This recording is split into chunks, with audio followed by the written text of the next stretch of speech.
10 zjarre përfshin pyjet e qarku Dibër gjatë këtij viti që në muajt e pranverës e deri në fund të verës. Prefekti Nexhbedin Shehu, në cilësinë edhe të kreut të shtambit të mbrojtjes civile për qarkun Dibër, tha se janë dhënë të gjitha udhëzimet e nevojshme, si dhe ju është kërkuar bashkive që të hartojnë plane dhe të nisin punën që në muajin dhjetor për ripyllëzimin e zonave të përfshira nga flakët. Shehu shtoi se ky plan do të përfshijë zonat që janë në pronësi të bashkive, ndërsa zonat e mbrojtura do të trajtohen për rivitalizim nga Agjencia Kombëtare e Zonave të Mbrojtura. Po ashtu, prefekti Nexhbedin Shehu tha se bashkitë kanë buxhet të dedikuar për ripyllëzimin e pyjeve, jo vetëm ato të djegura së fundmi, por edhe ato që janë djegur vitet të kaluara. Fakti është që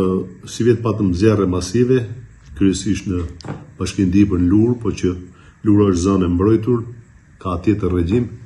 Në Bashkinë Klos, në Bashkinë Fuqis, po edhe Mati ka patur po në zonë të mbrojtur, janë dëmtu pyje në mënyrë masive. Ne jemi fut në periudhën e pyllëzimit, fillon që tani deri në pranverë, edhe bashkitë kanë plane për kuadrin e pyllëzimit, kryesisht në këto zona ku janë dëmtuar, ti pastrojnë edhe të mbjellin pisha. Unë aktualisht nuk kam të dhëna konkrete, por janë orientuar bashkitë që në zonat e dëmtuara kanë qenë kryesisht,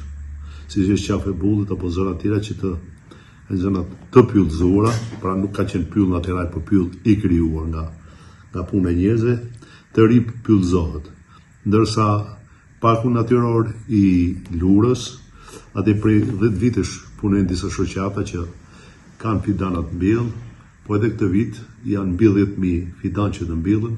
dhe kryesisht në zonat e dëmtuara do jetë vëmendja e mbjelljeve të reja. Bashkitë kanë buxhete për pyjet, i kanë dedikuara, kanë sektor pyjesh, kanë punonjës që merren me këtë punë dhe patjetër që kanë planet për ripyllëzim, edhe po është një punë që nuk arrihet për një vit, duhen disa vite të ripyllëzohet, të rriten fidanet duke gjëra që bëhen në afas shkurtër. Zjarret e këtij viti kanë djegur me 10 hektar pyje me dushqe, shkurre, por edhe halore në të gjithë qarkun Dibër.